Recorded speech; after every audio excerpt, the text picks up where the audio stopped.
ఇది ఒకసారి ఊహించుకోండి. క్యాథరిన్ కుల్మన్ సజీవంగా మీ ముందు నిలబడి ఉంటే ఈ మాట మీతో చెప్తారు. ప్రతి యవ్వన ప్రసంగికుడికి, ఆరాధన నడిపించే వారికి, విశ్వాసికి నేను చెప్పేది ఒకటే: దేవుడు నిన్ను వాడుకోవాలి అని ప్రార్థించే ముందు నిన్ను విరగగొట్టమని ప్రార్థించు. Praise the Lord. మీరు చూస్తున్నారు ఆడిబుల్ ఫెయిత్ యూట్యూబ్ ఛానల్. ఈ వీడియోలో క్యాథరిన్ కుల్మన్ శక్తి యొక్క అసలైన రహస్యాన్ని మనం తెలుసుకోబోతున్నాం. అదేవిధంగా తన జీవితంలో శక్తిని పొందుకోవడానికి 7 ప్రాముఖ్యమైన సూత్రాలను కూడా ఆమె తెలియచేయబోతున్నారు. కాబట్టి ఈ వీడియో ఎక్కడ స్కిప్ చేయకుండా పూర్తిగా చూసే ప్రయత్నం చేయండి. మీకు ఈ వీడియో ఆశీర్వాదకరంగా అనిపిస్తే కనీసం కొందరికైనా సరే ఈ వీడియోను షేర్ చేయండి. అలాగే ఈ వీడియోను లైక్ చేయండి. మీరు చేసే ఒక్క లైక్ ఈ వీడియో యూట్యూబ్ అనేక మందికి పంపించడానికి అవకాశం ఉంటుంది. ఇక మనం దేవుని యొక్క సందేశాన్ని క్యాథరిన్ కుల్మన్ గారి మాటల్లోనే విందాం. నా జీవితంలో కొన్ని క్షణాలు నా జ్ఞాపకాల్లో అలాగే నిలిచిపోయాయి. అతీంద్రియ శక్తి సహజ ప్రపంచంలోకి ప్రవేశించిన క్షణాలు అవి. తర్కాలు, వాదనలు మరియు మతాలకు అతీతంగా దేవుడు తన మహిమను వెల్లడించడానికి ఒక బలహీనమైన స్త్రీని ఎంచుకున్నాడు అని నాకు అప్పుడు అర్థమైంది. నా రహస్యాలను మీకు చెప్పే ముందు నన్ను తీర్చిదిద్దిన ఆ సాక్ష్యాలను, నా ఆత్మపై చెరగని ముద్ర వేసిన ఆ అద్భుత సంఘటనలను నేను మీకు చెప్పాలి. నెంబర్ 1, ఫ్రాంక్లిన్, పెన్సిల్వేనియా అద్భుతం. 1930వ సంవత్సరం. అప్పుడు నేను ఇంకా యవ్వనంలో ఉన్నాను. ఎటువంటి అనుభవం లేని, సందేహాలతో నిండిన ఒక సాధారణ స్త్రీని. ఫ్రాంక్లిన్లోని ఒక చిన్న మీటింగ్ హాల్లోని చెక్క నేలపై నిలబడి ఉన్నాను. అక్కడ ఎటువంటి స్టేజీలు లేవు, ఎటువంటి లైటింగ్స్ లేవు, ఎటువంటి సౌండ్ సిస్టమ్స్ లేవు. కేవలం దేవుని కోసం ఆకలితో ఉన్న కొద్దిమంది ప్రజలు మాత్రమే ఉన్నారు. నేను నా శక్తినంతా కూడగట్టుకొని ప్రసంగిస్తూ ఉన్నప్పుడు అకస్మాత్తుగా వెనుక వరుసలో ఉన్న ఒక స్త్రీ గట్టిగా కేకవేసింది. వంకరగా ఉన్న ఆమె కాళ్ళు అందరూ చూస్తూ ఉండగానే నిటారుగా మారిపోయాయి. ఎవరూ ఆమెను తాకలేదు, ఎవరూ ప్రార్థించలేదు. దేవుడు ఆమె పక్షాన అద్భుతం చేసే వరకు ఆమె బాధను ఎవరూ గమనించలేదు. నేను వణుకుతూ అక్కడే నిలబడి, యేసు, నీవు ఇక్కడ ఏం చేశావు అని అనుకున్నాను. దేవునికి పెద్ద పెద్ద గదులు అవసరం లేదని, విరిగి నలిగిన హృదయాలు ఉంటే చాలని ఆ రోజే నాకు అర్థమయ్యింది. Number 2, shrine auditorium, Los Angeles. అది 1967వ సంవత్సరం. ఆ రోజు నాకు బాగా గుర్తుంది. ఆ హాల్ అంతా నిండిపోయింది. వారు వచ్చింది క్యాథరిన్ను చూడడానికి కాదు, యేసు గురించి వినడానికి. ఆరాధన జరుగుతూ ఉన్నప్పుడు స్టేజిపై ఒక నిజమైన మేఘం ఆవరించడం ప్రారంభమైంది. కొందరు దానిని పొగమంచు అన్నారు. కానీ దైవిక జ్ఞానం ఉన్నవారికి అది దేవుని మహిమ అని తెలుసు. నేను ఒక్క మాట కూడా మాట్లాడకముందే వందలాది మంది స్వస్థత పొందారు. ఒక అంధురాలు మొదటిసారి రంగులను చూసింది. ఎన్నడూ నడవలేని ఒక చిన్న బాలుడు లేచి పరుగెత్తాడు. ఒక వ్యక్తికి ఉన్న గడ్డలు గాలిలో పొగలా మాయమైపోయాయి. దేవుని సన్నిధి అక్కడ ఉన్న వేలాది మంది ప్రజల కంటే వాస్తవంగా అనిపించడంతో నేను తట్టుకోలేక ఏడ్చేశాను. Number 3, Pittsburgh Syria mosque. 1970వ సంవత్సరం. పిట్స్బర్గ్లోని ఆ ఆడిటోరియంలో నేను దాదాపు 8 ఏళ్ళు పరిచర్య చేశాను. ఒక రాత్రి క్యాన్సర్తో మరణశయ్యపై ఉన్న ఒక స్త్రీని ఆమె కుటుంబ సభ్యులు తీసుకువచ్చారు. ఆమె శరీరం పసుపు రంగులోకి మారిపోయింది. కళ్ళు లోతుకుపోయి ఎంతో వేదనలో ఉంది. నేను ఆమెను పిలవలేదు, తాకలేదు. కానీ నా ప్రసంగం మధ్యలో ఆమె శరీరమంతా అగ్నిలాంటి వేడి ప్రవహించింది. ఆమెలోని గడ్డలు తక్షణమే మాయమయ్యాయి. డాక్టర్లు కూడా ఆమె రిపోర్టులు చూసి ఆశ్చర్యపోయారు. ఆమె అవయవాలన్నీ పునరుద్ధరించబడ్డాయి. పిట్స్బర్గ్ రాత్రులు నన్ను మార్చేశాయి. నెంబర్ 4, పక్షవాతం వచ్చిన వ్యక్తి యొక్క స్వస్థత. అది డల్లాస్ నగరంలో జరిగింది. 1960వ సంవత్సరం. చాలా ఏళ్లుగా పక్షవాతంతో వీల్ చైర్కే పరిమితమైన ఒక వ్యక్తిని చూశాను. నేను పరిశుద్ధాత్మ గురించి మాట్లాడుతూ ఉండగా అతను అకస్మాత్తుగా తనంతట తాను లేచి నిలబడ్డాడు. ఆపై నడిచాడు, పరిగెత్తాడు కూడా. అది చూసి అతని కుటుంబం కేకలు వేసింది. డాక్టర్లు కన్నీళ్లు పెట్టుకున్నారు. నేను వేదికపై మోకాళ్లపై పడి ఏడ్చాను. క్యాథరిన్, దీనితో నీకు ఏ సంబంధం లేదు. ఇది కేవలం దేవుని కార్యం అని నాకు లోతుగా అర్థమైన క్షణం అది. ఇక నా జీవిత రహస్యాలను నేను మీతో పంచుకుంటాను. ఈ అద్భుతాలు ఉచితంగా రాలేదు. వాటి వెనుక దేవునికి మాత్రమే తెలిసిన ఒక గొప్ప వెల ఉంది. అదే అభిషేకం యొక్క వెల. ప్రజలు ఎప్పుడు నన్ను అడిగేవారు, నీ రహస్యం ఏంటి క్యాథరిన్? నీకు ఇంత శక్తి ఎలా వచ్చింది అని. ఆ ప్రశ్న అడిగినప్పుడల్లా నాకు ఏడుపు వచ్చేది. ఎందుకంటే నా రహస్యాలు అంత అందమైనవి కావు. అవి ఎంతో బాధతో కూడుకున్నవి.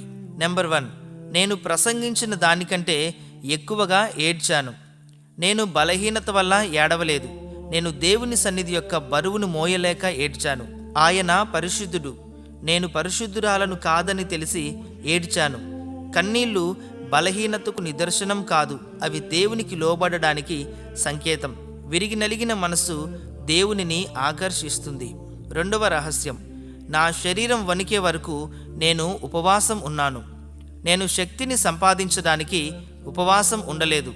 నా స్వభావాన్ని చంపి ఆయన స్వరాన్ని వినడానికే ఉపవాసం ఉన్నాను. ఉపవాసం అంటే ఆకలితో ఉండడం కాదు, అది నేను అనే వ్యక్తిని పాతిపెట్టడం. నాలోని క్యాథరిన్ చనిపోయినప్పుడే పరిశుద్ధాత్మకు చోటు దొరుకుతుంది. కడుపు నిండా ఉన్నవారిపై కాదు, ఆకలితో ఉన్నవారిపైనే దేవుని శక్తి నిలుస్తుంది. 3వ రహస్యం, ఆ సుదీర్ఘమైన ఒంటరి రాత్రి ప్రార్థనలు. వేదికపై నా వెలుగును చూసిన వారు అర్ధరాత్రి నేను చేసే ప్రార్థనలను చూడలేదు.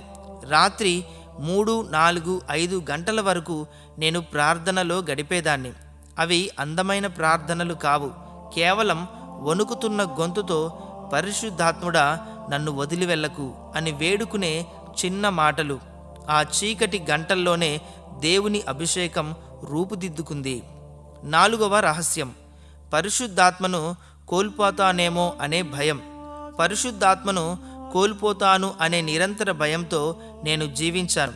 అది నరకం గురించిన భయం కాదు, విశ్వాసం గురించిన భయం కాదు, మనుషులను గురించిన భయం అసలే కాదు. ఆయనను, ఆ పరిశుద్ధాత్ముడిని కోల్పోతాను అనే భయమే నాకు సర్వస్వం అయ్యింది. సమూహాల కంటే, అద్భుతాల కంటే, పరిచర్య కంటే, కీర్తి ప్రతిష్టల కంటే, కుటుంబం మరియు నా యొక్క స్వంత కలల కంటే ఆయనే నాకు ముఖ్యం. ఆయనే నా జీవిత సర్వస్వం. నా హృదయంలో కొంచెం తేడాగా అనిపించిన వెంటనే అన్నిటినీ ఆపివేసి నా హృదయాన్ని పరీక్షించుకునేదాన్ని. ఒక్క క్షణం ఆయనను కోల్పోవడం కంటే వేలాది మంది ప్రజలను కోల్పోవడానికైనా నేను సిద్ధపడేదాన్ని. కొందరు చప్పట్ల కోసం ప్రసంగిస్తారు, కానీ నేను ఆయన సన్నిధి కోసం ప్రసంగించాను. కొందరు గుర్తింపు కోసం పాడతారు, నేను ఆయన కోసం పాడాను. కొందరు అవకాశాల కోసం పరిచర్య చేస్తారు, నేను తపనతో పరిచర్య చేశాను. ఆయనను కోల్పోతామనే భయం నీలో లేనంత వరకు నీవు ఆయనను లోతుగా మోయలేవు. 5వ రహస్యం, నా పిలుపు కోసం నేను చెల్లించిన భారీ మూల్యం. ఇది నాకు అత్యంత బాధ కలిగించిన రహస్యం.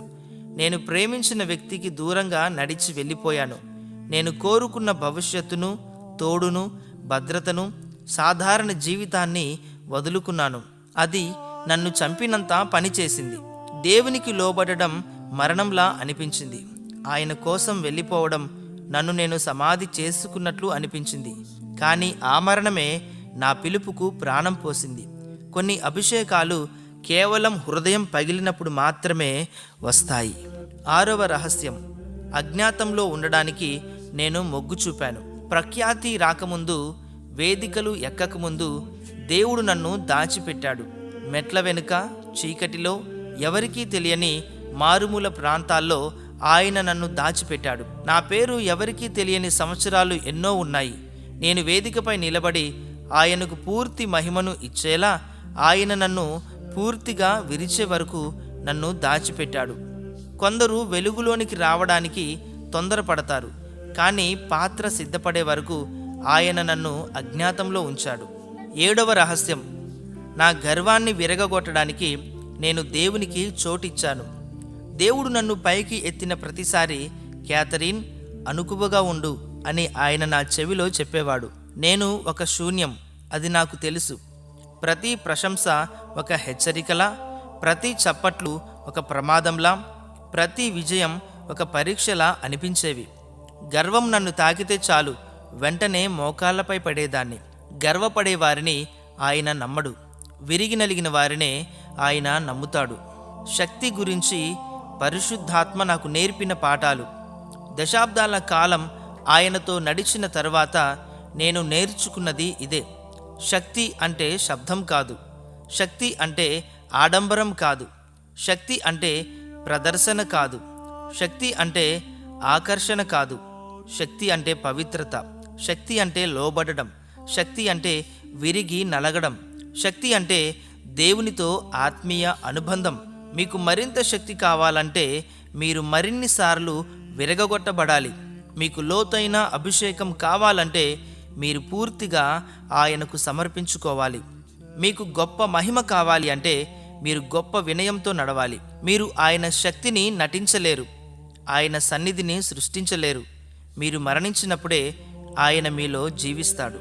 ఈ తరానికి నా చివరి మాటలు.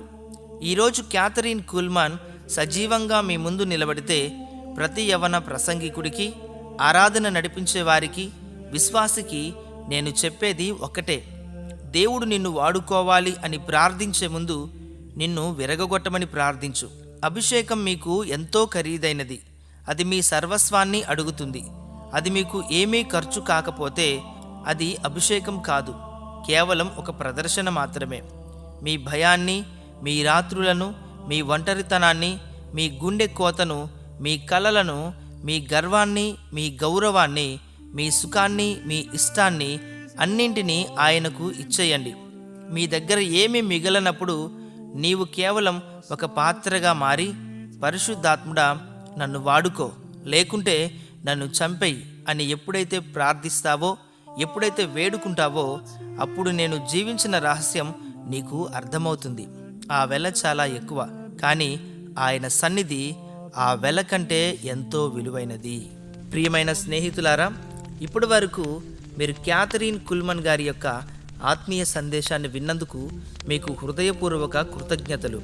తెలుగులో మొట్టమొదటిసారిగా ఆడిబుల్ ఫెయిత్ అనే యూట్యూబ్ ఛానల్ ద్వారా ఈ పరిచర్య చేయుటకు పరిశుద్ధాత్మ దేవుడు నాకు ఇచ్చిన ఆధిక్యతను బట్టి నేను ప్రభువుకు వందనాలు చెల్లిస్తూ ఉన్నాను. నేను కేవలం ఆయన పనిలో ఒక పాత్రను మాత్రమే.